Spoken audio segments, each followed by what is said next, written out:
오늘 제목은 성령의 9가지 열매인데요. 성령의 9가지 열매가 상징하는 것이 있습니다. 혹시 아시는 분 계신가요? 성령의 9가지 열매가 상징하는 것은 바로 예수님의 인격입니다. 예수님은 성령의 9가지 열매를 맺었고 온전한 성품을 가지고 성령 하나님께 귀하게 쓰임 받을 수가 있었습니다. 그러면 성령의 9가지 열매에 대해서 한번 말해 볼까요? 첫 번째, 사랑, 희락, 화평, 오래 참음, 자비, 양선, 충성, 온유, 절제. 이것이 무엇을 상징한다고요? 예수님의 인격. 그 예수님은 이러한 인격을 가지고 성령 하나님께 쓰임 받으면서 위대한 삶을 사셨습니다. 이 시간 한 사람 한 사람 축복하고 싶은 것은 여러분들 또한 성령 받고 그냥 그 자리에 머무는 것이 아니라 거기에서 한 걸음 더 나아가서 예수님처럼 성령의 열매를 맺어서 온전한 인격으로 성령 하나님께 귀하게 쓰임 받을 수 있는 저와 여러분 되기를 축복합니다. 우리는 반드시, 이거는 선택이 아니라 의무적으로 필수 사항으로 성령의 9가지 열매를 맺어야 됩니다. 한 가지만으로는 부족해요. 2가지도 부족하죠. 몇 가지요? 9가지 열매를 맺어야 돼요. 설령 평생 가도 그 열매 못 맺은다 할지라도 우리의 목표만큼은 9가지 열매로 설정을 해둬야 합니다. 그래야지만이 조금 더 많은 열매를 맺을 수가 있어요. 왜 반드시 의무적으로 이 열매를 맺어야 되냐면, 이 성령의 9가지 열매를 맺지 않고서는, 이 열매를 한 가지라도 맺지 않고서는 성령 하나님께 쓰임 받을 수가 없어요. 왜냐하면 우리 성령 하나님은 이 성령의 열매를 통하여서 역사하시는 분이기 때문입니다. 이 성령의 열매를 통하여서 역사하시기 때문에 우리의 삶 가운데 성령의 열매가 맺어지지 않으면 성령 하나님께서 우리를 쓰실 수가 없는 것입니다. 어떤 분들은 목사님 지금 제 나이가 몇 살인데 이제서 늦게 성령 하나님께 쓰임받을 수 있습니까? 라고 질문하시는 분이 있을지도 모르겠습니다. 그러나 여러분들 나이와 상관없이 우리는 하나님 나라 갈 때까지 하나님의 존귀한 그릇으로 쓰임받을 수가 있습니다. 그 누구보다도 존귀하게 쓰임받을 수 있어요. 중보기도자로서 쓰임받는 것, 얼마나 위대한 것입니까? 이거는 젊은 사람들도 그렇게 쓰임받지 못하는 거거든요. 옆에 있는 사람들 위로하는 것, 이거 아무나 그렇게 위로할 수 있는 것이 아니에요. 내가 설령 나이가 80, 90, 100살이라 할지라도 성령의 열매만 맺는다면 하나님께서 그 누구보다 존귀하게 사용하여 주실 줄 믿습니다. 이것을 꿈꾸실 수 있기를 바라요. 이 시간 성령의 9가지 열매에 대해 배울 때에 이 열매를 사모하는 마음이 우리의 심령 가운데 불일 듯 일어날 수 있기를 축복합니다. 사모하는 마음이 불일 듯 일어나고 이것을 놓고 우리가 간절히 기도할 때 정말로 나도 모르는 사이에 갑자기 가랑비에 옷 젖듯이 우리는 성령의 9가지 열매를 맺고 하나님께 영광 올려드리는 귀한 인생 살아가게 될 줄 믿습니다. 바로 본론으로 들어가서 말씀드리면, 먼저 성령의 9가지 열매 중 가장 첫 번째 열매가 뭘까요? 사랑의 열매잖아요. 사랑. 우리 예수님께서는 사랑의 열매가 있으셨어요. 다른 말로 하면 사랑의 성품이 있었다라는 것이죠. 요한복음 13장 34절 말씀해 보니까 예수님께서 제자들을 불러 모아놓고 그렇게 말씀하시죠. 내가 너희를 사랑한 것 같이 너희도 서로 사랑하라. 예수님께서 어떻게 사랑해 주셨나요? 예수님께서 모든 사람들을 어떻게 사랑해 주셨나요? 이것이 바로 사랑의 본질인데, 예수님은 만나는 사람들을 불쌍히 여겨주셨어요. 그리고 만나는 사람들의 허물을 덮어주셨어요. 이것이 바로 예수님의 사랑법입니다. 예수님께서 저와 여러분들을 불쌍히 여겨주시고 긍휼히 여겨주셨기 때문에 우리가 살 소망이 생긴 것이고 이만한 모습으로나마 신앙생활을 할 수 있는 것입니다.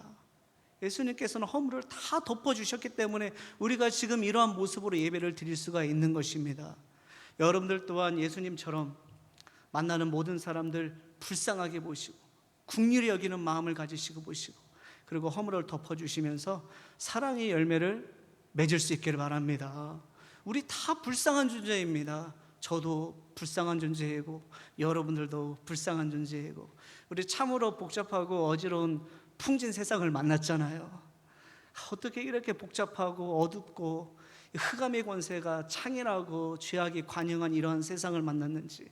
여러분, 우리는 다 불쌍한 자입니다. 그러한 것들을 우리가 기억하고 만나는 사람들 불쌍히 여겨주시고 긍휼히 여겨주시고, 그리고 여러분, 우리는 다 허물이 많은 사람들이에요. 허물로 얼룩진 인생이 저와 여러분 아니겠습니까? 그 증거가 뭐냐면 우리 안에 죄성이 있잖아요. 이 죄성을 다른 말로 하면은 죄를 생산해내는 능력이라는 건데, 죄를 생산해내는 능력이 우리 속에 있단 말이죠. 이 끊임없이 죄를 생산해내는 공장이 우리 마음속에서 계속 가동되고 있는 거예요. 이거는 죽을 때까지 멈춰지지도 않아요. 그럼 얼마나 저와 여러분들이 허물이 많겠습니까? 이렇게 예배를 드리시고 아멘 아멘 하시다가도 이제 돌아가실 때, 돌아가시면서 죄를 짓는 것이 저와 여러분입니다.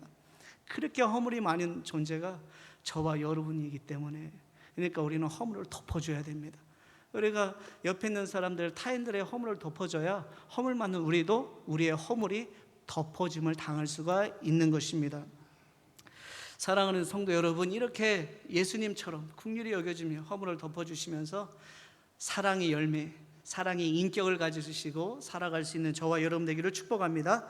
두 번째 열매는 뭐냐면 희락. 이 희락이라고 하는 것은 성도가 누리는 즐거움과 기쁨을 의미합니다. 즐거움과 기쁨. 예수님 마음속에는요, 내재적인 기쁨과 즐거움이 있었어요. 그 누구도 빼앗아갈 수 없는 평안함이 예수님 마음속에 있었다라는 것이죠. 그래서 예수님은 어떠한 환경과 상황 속에서도 요등치십니까? 아니면은 초연하십니까? 잠잠하시잖아요. 예수님 마음속에는 내재적인 즐거움과 기쁨과 평안함이 있었기 때문에 그것이 뭐라고요? 희락이다라는 것입니다. 희락. 예수님의 얼굴에는 구김이 없었어요. 그늘짐이 없었어요. 예수님이 짜증내면서 답답해 하시는 모습 보신 적 있으십니까? 그렇기 때문에 예수님과 함께하는 사람들이 즐거웠단 말이죠. 예수님이 가는 곳곳마다 얼마나 많은 사람들이 몰려듭니까? 왜 몰려들까요? 예수님께 가까이 가면 에너지를 빼앗기고 힘들고 나도 덩달아 지치면 사람들이 예수님 따라다니겠습니까? 근데 예수님이 나타나시기만 하면 사람들이 막 몰려든단 말이죠. 왜 그럴까요? 예수님은 희락의 열매가 있었기 때문입니다. 그 기쁨과 즐거움과 이 평안에 완전히 따라다니는 사람들까지 장하게 되어서요, 덩달아 기쁘니까 예수님이 나타나는 곳곳마다 사람들이 막 따라다니는 것입니다. 여러분, 어떻게 하면 우리 또한 예수님처럼 희락의 열매를 맺을 수 있을까요? 그것은 우리 마음속에 만족함이 있어야 됩니다. 우리 심령에 참된 만족함이 있어야 내 마음 가운데 하나님, 주님의 은혜가 족합니다. 다윗이 고백했던 것처럼 내 은혜가, 내 잔이 차고 넘칩니다. 주님의 은혜가 족합니다. 그렇게 고백할 수 있는 만족함이 있어야지 우리는 희락의 열매를 맺을 수가 있다는 거예요. 희락의 열매가 다른 말로 뭐라 그랬습니까? 주님 안에서 누리는 기쁨, 즐거움, 평안함. 이것이 어떻게 하면 가능하다? 우리 심령에 만족함이 있을 때 우리는 희락의 열매를 맺을 수가 있는 것입니다. 그럼 어떻게 하면 우리가 만족한 삶을 살아갈 수 있을까요? 많은 것들을 소유하고 지위와 명예가 높으면 만족한 인생, 그래서 희락의 열매를 맺을 수 있을까요? 아닙니다. 여러분, 세상에 있는 것들은 다 불완전한 가치들이기 때문에 시간이 지나면은 그것이 나에게 평생 기쁨이 줄 것 같이 여겨지겠지만, 그러나 시간이 조금만 지나면 다 부패되고 썩어 없어지는 그런 가치들입니다. 세상의 것들을 우리가 가지면 가질수록, 취하면 취할수록 우리가 더 풍성해지는 것이 아니라 더 공허해지고 더 갈증이 나기 마련입니다. 왜냐하면 세상의 가치들은 다 불완전하다니까요. 여러분, 그래서 아까 우리가 그 준비 찬송 임태영 목사님이 불러주셨잖아요. 우물가의 여인처럼 낭부했네. 여러분, 이러한 내용이 그 요한복음 4장에 나오거든요. 이 사마리아의 여인이 소망하는 것이 있었습니다. 그것이 뭐냐면 좀 나의 10년 가운데 만족함이 있었으면 좋겠다. 그것은 바로 희락의 열매를 맺기 위한 그의 어떤 사모함 아니겠습니까? 이 우물가의 이 여인, 이 사마리아 여인이 만족함이 있었으면 좋겠다 생각하고, 이 사람은 어떠한 방법을 취하냐면 6명의 남자와 결혼해 봤어요. 6명의 남자와 결혼해 보면 만족함이 생길까? 그래서 첫 번째로는 돈 많은 사람과 결혼했다는 얘기죠. 근데 돈이 아무리 많아도 이 사람이 나에게 만족함을 안 주네. 두 번째로는 키가 작으니까 안 돼. 키 큰 남자랑 한번 만나봐야 되겠다. 근데 키 큰 남자랑 살아봐도 만족함이 됩니까? 안 됩니까? 안 된단 말이죠. 이번에는 지혜로운 사람을 만나봐야 되겠다. 아니죠. 이번에는 학력 있는 사람을 만나봐야 되겠다. 이것도 아니죠. 이번에는 조금 성품이 좋은 사람을 만나봐야 되겠다. 그런 식으로 해가지고 총 몇 명이랑 살아봤느냐? 6명과 살아봤어도 이 만족함이 없는 것입니다. 여러분, 우리가 어떻게 하면 우리의 10년 가운데 만족함으로 충만할 수 있을까요? 그것은 말씀 충만하고 기도 충만할 때만 가능하게 되는 것입니다. 여러분, 말씀이라고 하는 것은 우리가 어떻게 알고 있습니까?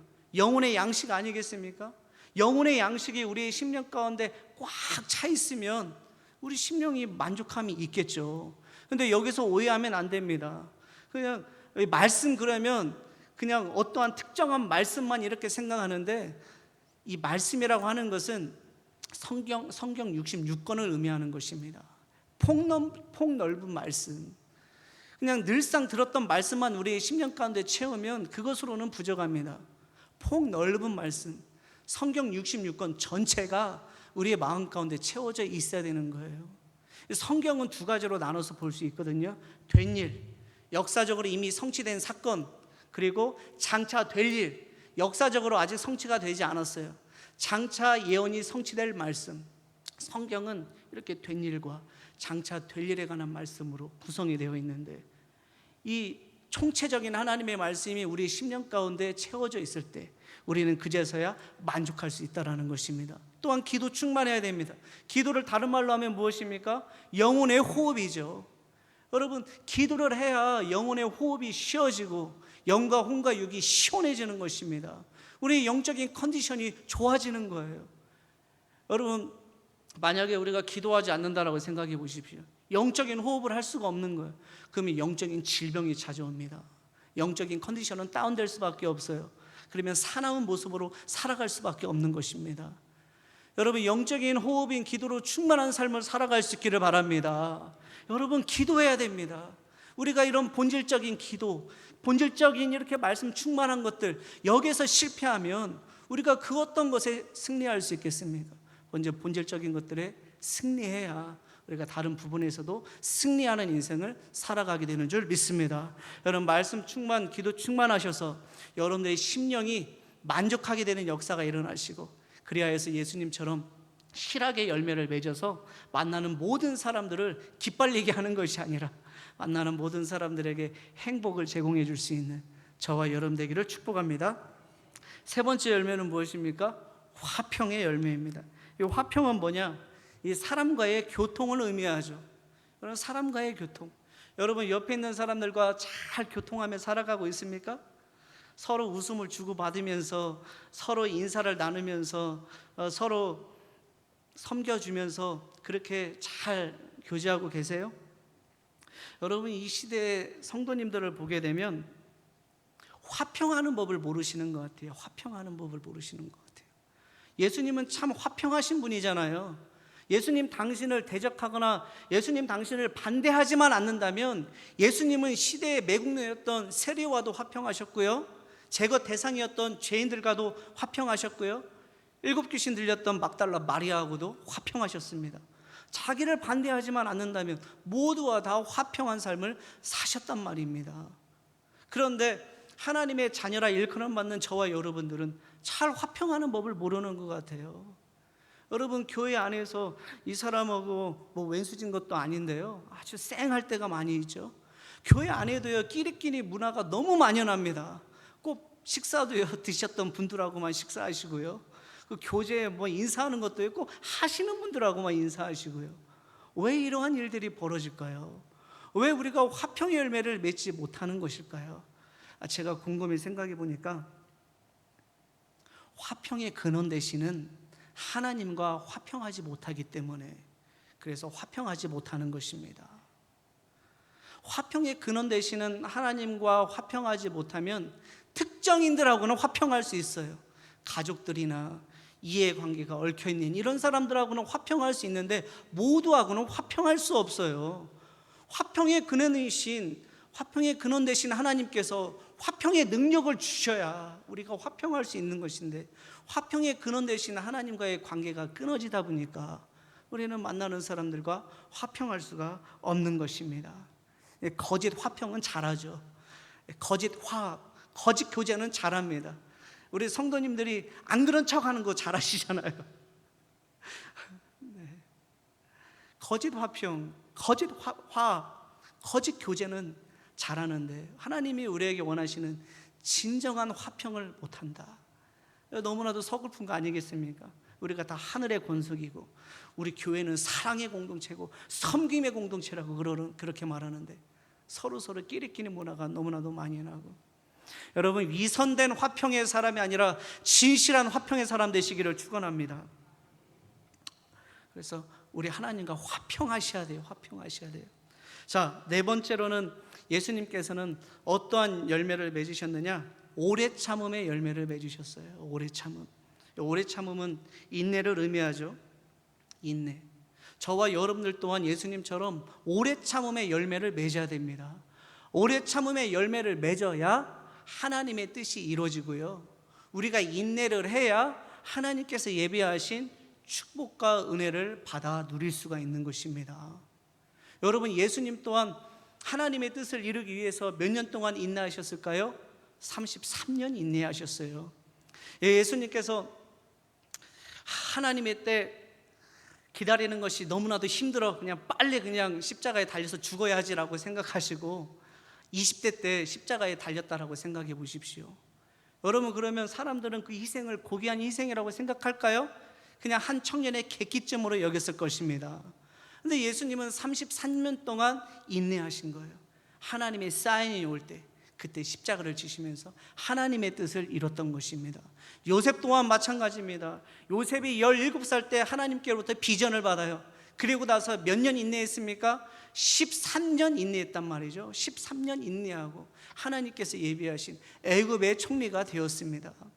여러분들이요, 빨리 과일, 감자, 고구마를 드시고 싶다고 얼마 되지도 않았는데 과수원에 가가지고 그 과일을 딴다라고 생각해 보십시오. 설익어서 먹지를 못하는 것입니다. 여러분, 그래서 오래 참아야지만이 하나님께서 예비하신 은혜와 복을 누릴 수가 있는 것입니다. 여러분, 오래 참는 인생 되시기를 바랍니다.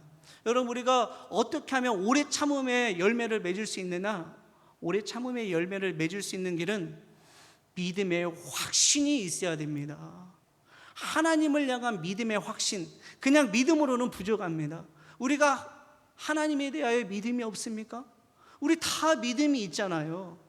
그런데 거기서 한 걸음 더 나아가서 믿음의 확신이 없기 때문에 오래 참으면서 기도하지를 못하는 것입니다. 인내하면서 하나님께 헌신하지 못하는 거예요. 믿음을 뛰어넘는 믿음의 확신이 없기 때문에 오랫동안 하나님의 말씀에 순종하지 못하는 것입니다. 하나님께서 나를 사랑하신다, 하나님께서 나의 형편을 아신다, 하나님께서 나 죽는 꼴 못 보신다, 하나님께서 반드시 역전승의 은혜를 주실 것이다 라는 믿음의 확신이 있어야 된다는 것이죠. 하나님께서 이 오래 참는 시간을 통하여서, 인내의 과정을 통하여서 나의 교만을 꺾으시고 기도하는 법을 알려주시고 나를 정금같이 빚어주셔서 하나님의 귀한 그릇으로 만들어 주실 것이다 라는 믿음의 확신, 그 믿음의 확신이 있다면 우리는 오래 참음의 열매를 맺을 수가 있는 것입니다. 이 시간 여러분들의 심령 가운데 큰 믿음의 확신이 부어져서 오래 참음의 열매를 맺고 주님께 영광을 올려드릴 수 있기를 축복합니다. 다섯 번째는 어떠한 열매입니까? 자비의 열매. 예수님에게는 자비의 열매가 있으셨어요. 네.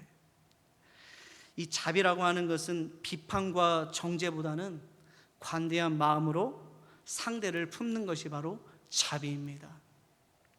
예수님은 비판과 정죄보다는 사람들을 품으셨어요. 관용한 마음으로 품으셨어요. 여기서 우리가 기억해야 될 것이 있는데, 비판과 정죄에는 두 가지 성질이 있다는 거예요. 비판과 정죄이 무조건 나쁜 것만은 아니에요. 두 가지 성질이 있는데, 사람을 살리는 비판과 정죄가 있고요, 사람을 죽이는 비판과 정죄가 있다라는 사실을 우리는 꼭 기억해야지만이 하나님께서 원하시는 자비의 열매를 맺을 수가 있어요. 여러분, 사람을 죽이는 비판과 정죄가 무엇일까요?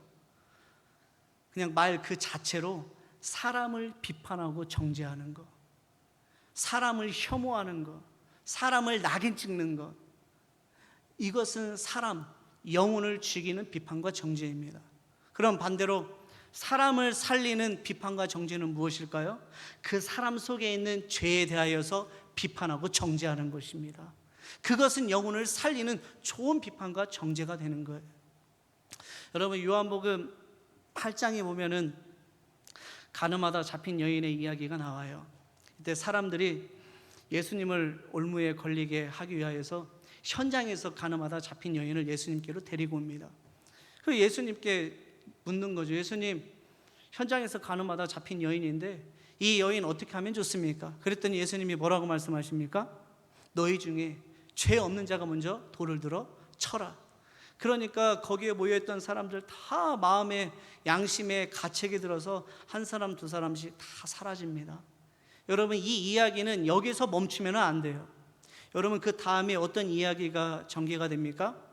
예수님께서 그 가늠한 여인을 바라다 보시면서 너는 다시는 죄를 범하지 마라. 예수님이 딱 그 말씀하시는 거예요. 그러니까 예수님은 사람에 대해서는 비판하거나 정죄하지 않으셨어요. 그러나 여인 속에 있는 그 죄에 대하여서는 비판하고 정죄했다라는 것입니다. 여러분, 이것이 바로 자비라는 것입니다. 여러분, 예수님께서 원하시는 자비의 열매를 맺을 수 있기를 바랍니다. 자비라는 것은 뭐냐면 사람들을 비판하거나 정죄하는 것이 아니라 관용한 마음으로 품는 것입니다. 근데 관용한 마음으로 품는다 하여서 그 마음속에 죄까지 품는 것은 그것은 자비가 아니에요. 진정한 자비라는 것은 사람은 품되 그 속에 있는 죄는 따끔하게 지적해 주는 것, 그래야지만이 그 영혼이 살아날 수 있고 그 영혼에게 기회가 생길 수가 있기 때문에 여러분이 이렇게 비판과 정죄를 하는 것이 아니라 관용한 마음을 가지고 품어주면서 자비의 열매를 맺을 수 있기를 축복합니다. 여섯 번째 열매는 양선의 열매입니다. 양선의 열매. 양선, 그러면 다른 사람을 향한 착한 마음이 양선이에요. 양선의 열매는 착한 마음이다. 착한 마음으로 이웃을 대하는 자세가 양선인데요. 여러분, 예수님은 제자들을 부르실 때 막 간보거나 테스트하거나 얘가 어떻게 하나 보자, 여러분, 이런 식으로 제자들을 부르시지 않으셨어요.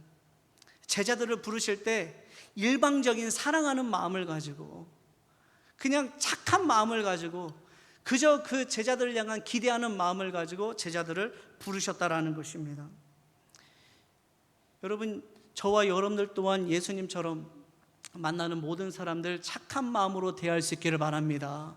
간보거나 재는 것이 아니에요. 이 사람이 어떻게 하나 한번 보자, 한번 어떻게 나오나 보자. 이 사람이 먼저 손을 내밀지 아니하면 나는 먼저 손을 내밀지 아니하겠다. 여러분, 이런 마음은 착한 마음이 아니라는 거죠. 예수님께서는 만나는 모든 사람들 그런 식으로 대하셨던 것이 아니라 먼저 일방적인 사랑을 주셨어요. 기대하는 마음을 가지고요, 가셔서 먼저 손 내밀어 주시고 먼저 섬겨 주시고요, 그렇게 베풀었단 말이죠. 여러분, 우리 덕천교회 안에서 특별히 우리 새 가족들에게 양선의 열매를 베풀어 줄 수 있기를 축복합니다. 오시면, 우리 새 가족들이 오시면 먼저 손 내밀어 주시고요, 이 사람이 어떻게 하나 보자, 그것이 아니라 먼저 인사해 주시고요, 먼저 관심을 가져 주시고, 우리가 그 사람보다 부족하기 때문에 먼저 손을 내미는 것이 아닙니다. 우리가 믿음이 더 크다라는 증거로서 먼저 손을 내밀어 주는 거예요. 먼저 손을 내밀고 먼저 은혜를 베푼다라고 하는 것은 상대방보다 내가 더 크다라는 증거 아니겠습니까? 여러분들, 자녀들하고 싸우게 되면 보통 누가 이깁니까? 보통 자녀들이 이기잖아요. 부모님들은 져요. 부모님들이 잘못해서 지는 거 아니잖아요. 지혜가 없어서, 경험이 없어서 지는 거 아니잖아요. 그냥 자녀보다 크기 때문에 그냥 져주는 것 아니겠습니까? 여러분, 이렇게 만나는 사람들에게 먼저 선을 베품으로 양선의 열매를 맺을 수 있기를 축복합니다. 일곱 번째 열매가 중요한데요, 한번 따라서 하겠습니다. 충성의 열매. 예, 충성의 열매. 여러분, 우리는 충성의 열매를 맺어야 되는데, 이 충성이라고 하는 것은 적극적인 자세예요. 적극적인 자세가 충성인데, 적극적인 마음으로 하는 신앙은 충성된 신앙이죠. 예수님은 충성된 분이셨어요. 충성되게 적극적으로 하나님의 뜻을 이루셨잖아요. 저는 예수님 외에 충성하면 떠오르는 인물이 있습니다. 그가 누구냐면 다윗이에요. 다윗. 네. 영어로는 데이빗이잖아요. 제가 예전에 미국에서 잠깐 살 때 제 이름이 데이빗이었습니다. 데이빗. 제가 다윗을 그렇게 좋아해요. 여러분, 다윗은 충성의 아이콘이라고 할 수가 있어요. 불화살이 난무하고 칼과 창이 휘몰아치고 있는 전쟁터라도 하나님의 영광을 위해서 뛰어드는 사람이 누구입니까? 다윗입니다. 아무나 그렇게 하지 못하잖아요. 전쟁터 한복판이라도 하나님의 영광을 위해서라면 뛰어드는 사람, 이게 바로 다윗이에요. 블레셋의 장수 골리앗이 자신의 군사들을 이끌고 이스라엘에 쳐들어왔습니다. 그리고 하나님과 하나님의 군대를 모욕하는 거예요. 이때 이스라엘의 장군이나 이스라엘의 병사나 사울왕까지 다 벌벌벌 두려워하고 있습니다. 이때 나섰던 사람이 누구예요? 다윗이잖아요. 다윗이 골리앗 앞에 딱 서서, 네가 감히 하나님의 군대를 모욕하느냐? 너는 칼과 창과 단창으로 내게 나아오거니와 나는 만군의 여호와 이름으로 내게 나아가노라 하고 물맷돌을 딱 던지니까 물맷돌이 어디에 박혔어요? 여러분, 여기 정수리에 박혔다라는 것은 이건 바로 하나님의 능력이라는 뜻입니다. 아무리 돌을 던져도요, 박힐 수가 없어요. 맞고 튕겨져 나가야 되잖아요. 그런데 그 돌이 박혀서요, 돌이 다른 데로 튕겨나지 않았다라는 것은 이 물맷돌에 하나님의 능력이 담겨 있었다라는 것입니다. 하나님께서 다윗과 함께 하셨다라는 거예요. 여러분, 저와 여러분들 또한 예수님처럼 다윗처럼 충성의 열매를 맺기 위해서는 다윗처럼 거룩한 의분이 있어야 되는 줄 믿습니다. 인간적인 분노가 아니라 하나님의 영광을 위한 거룩한 의분이 있어야 된다니까요. 주님의 몸된 교회를 위하여서 박살내려고 하는 세력이 왔는데 그냥 가만히 있으면 됩니까? 기도만 하면 될까요? 여러분, 우리는 거룩한 의분이 있어야 된다니까요. 수천 년 전에 다윗 앞에, 이스라엘 앞에 블레셋이 등장했던 것처럼, 아니 블레셋이 아니라 골리앗이 등장했던 것처럼, 여러분, 지금 이 시대에도 우리 앞에, 교회 앞에, 하나님 앞에 골리앗이 등장했다라는 사실을 알고는 계신가요? 저와 여러분들 앞에 골리앗이 나타났어요. 차별금지법이라는 골리앗이 나타났습니다. 여러분, 지금이 어느 시대인데 누구를 차별할 수 있겠습니까? 차별하면 형사처벌을 받는 법들이요, 이미 현행법 가운데 다 존재하고 있어요. 그럼에도 불구하고 차별금지법을 만드는 이유는 뭘까요?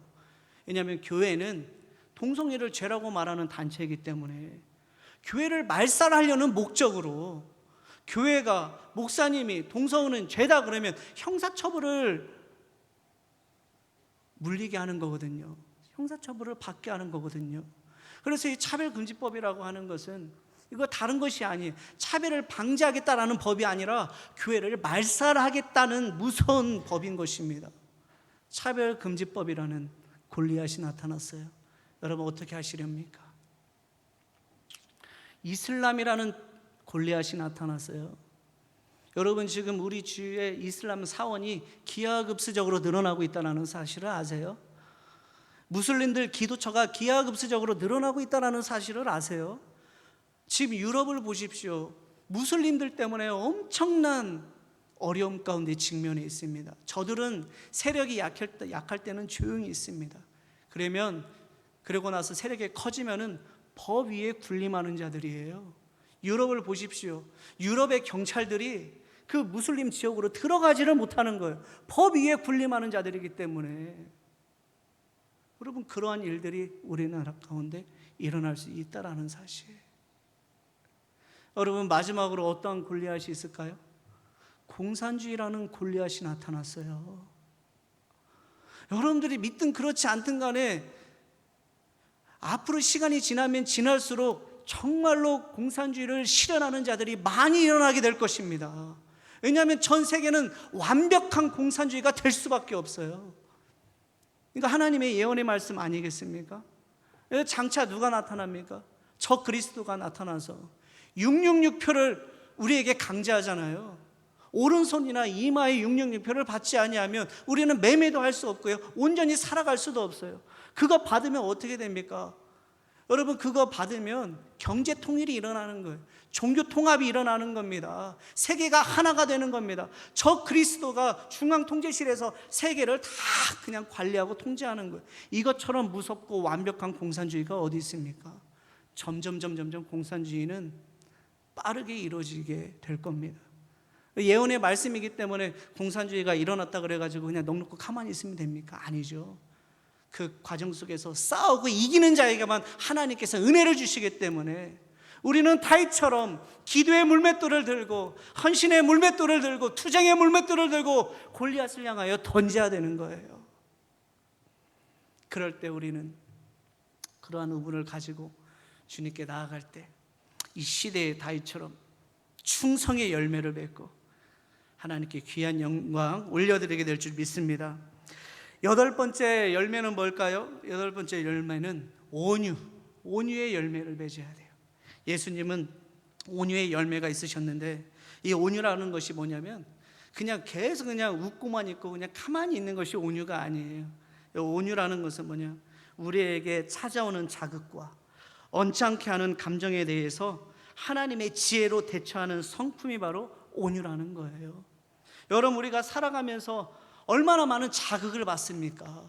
이게 좋은 자극이라면 좋겠지만 나쁜 자극을 받으며 살아갈 때가 많이 있지 않습니까?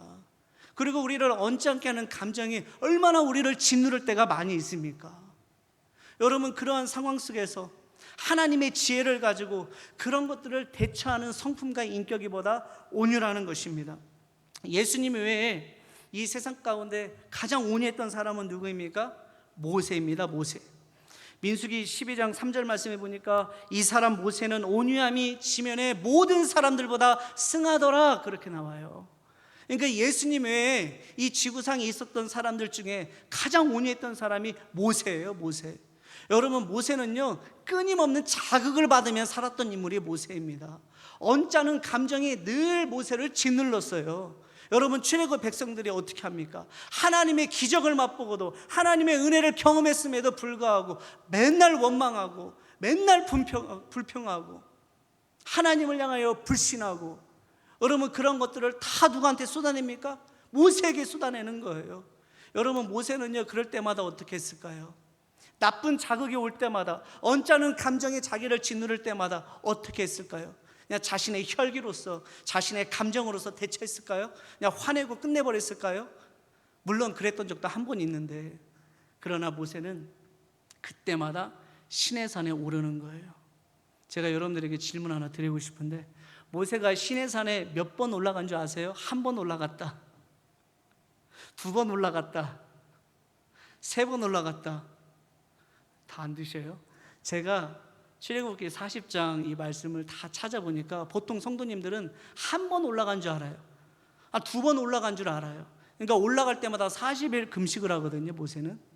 근데 모세는 자그마치 8번이나 시내산에 올라갑니다. 시내산에 그냥 올라갑니까? 기도하러 올라가는 거예요. 작정 기도하고 금식하려고 올라간단 말이죠. 왜 모세가 8번씩이나 시내산에 올라갔을까요? 왜냐하면 끊임없는 마음의 자극을 받았기 때문에, 언짢은 감정이 날마다 침입해서 이 모세를 짓눌렀기 때문에, 모세는 자기의 혈기로 그 모든 감정들을 대처하려고 하지 않았어요. 그래서 하나님 앞에 나아가서 오래 참고 기도하는 중에 하나님께서 주시는 지혜로서 대처한 것입니다. 그것을 바라다 보면서 하나님께서 모세에게 뭐라고 말합니까? 이 사람 모세는 지면의 모든 사람들보다 온유함이 승하더라, 그렇게 말하고 있는 것입니다. 여러분, 이 시대에 온유한 자가 될 수 있기를 바랍니다. 내 마음속에 언짢은 감정이 들어왔는데도, 누가 나를 칼로 찔렀는데, 나의 마음을 찔렀는데도 가만히 있다면 이것은 바보죠. 온유한 사람이 아니죠. 우리 마음에 자극이 왔을 때 어떻게 해야 된다고요? 하나님께 나아가서 하나님께서 사인을 주실 때까지 이 고요 속에 주님과 교제하는 겁니다. 주님과 독대하는 거예요. 그 하나님께서 뭔가를 말씀해 주시면 그 하나님의 지혜로 대처하는 것, 이것이 바로 온유한 사람이라는 거예요. 여러분, 그러므로 온유한 사람이 연약한 사람처럼 보이지만 이 세상에서 가장 강력한 사람인 줄 믿습니다. 왜냐하면 온유한 사람은 하나님의 지혜로 살아가는 사람이기 때문에 하나님의 지혜로 살아가는 온유한 심령들 다 될 수 있기를 축복합니다. 이제 마지막입니다. 부목사가 오늘 빨리 설교 끝날 줄 알았는데 담임 목사님만큼 해서 힘드시죠? 이제 다 끝났습니다. 마지막 9번째 열매가 뭡니까? 절제 열매. 예수님은 절제 열매가 있으셨어요. 절제라는 것은 우리가 잘 아는 것처럼 마음을 다스리고 마음 먹은 대로 행하는 결단력. 그러니까 쉽게 말하면 자기 마음을 컨트롤할 수 있는 능력이 있는 사람이 바로 절제의 열매가 맺어진 사람이다, 그렇게 우리가 생각할 수 있는 것이죠. 예수님은 절제의 인격이 있었던 사람이에요. 왜냐하면 예수님은 피곤한 삶을 사셨잖아요. 예수님은 눈꽃 뜰 새 없이 바쁜 삶을 사셨어요. 눈 뜨자마자 병자들에게 복음을 증거하시면서 또 치유 사역도 하시면서 얼마나 바쁘게 사셨습니까? 예수님께서 가시는 곳곳마다 사람들이 몰려들잖아요. 그 사람 한 사람 한 사람 다 상대하셨던 분이 예수님이라는 거예요. 근데 예수님은 이렇게 피곤한 삶을 사셨어도 새벽 미명에 기도하셨던 분입니까? 아니면 새벽 미명에 잤던 분이십니까? 새벽 미명에 기도하셨던 분입니다. 피곤하셨어도 기도할 수 있었던 이유는 뭐냐? 예수님에게는 절제의 열매가 있었기 때문에, 자기의 마음을 다스리고 마음 먹은 대로 행하는 결단력이 예수님에게 있었기 때문에 예수님은 어떠한 상황 속에서도 최고 우선순위를 무엇으로 여깁니까? 기도로 여기시는 거예요. 내가 새벽 기도 드리지 않으면 밥도 먹지 않겠다. 물론 그런 말씀은 성경 말씀이 없지만 그러한 각오를 가지시고 기도에 전념하셨던 분이 예수님이라는 것입니다. 저는 이 시대 가운데 절제의 열매가 있는 사람이 승리하는 인생을 살 수 있다고 믿습니다. 스스로 마음을 다스리고 마음 먹은 대로 지키고 준행하는 결단력만 있다면 위대한 인생을 사는 것은 정해진 수순 아니겠습니까? 이 시간 한 분 한 분 다시 한번 축복하고 싶은 것은 절제의 열매가 있기를 축복합니다. 이 절제의 열매가 있어서 나를 컨트롤하고, 사도 바울의 말로 표현하자면 자기 자신을 쳐서 하나님의 말씀 앞에 굴복시키고, 이런 게 절제의 열매. 여러분, 그래서 여러분들이 손대는 모든 일들마다 100배의 열매를 맺어서 하나님께 영광 올려드릴 수 있는 저와 여러분 되기를 축복합니다.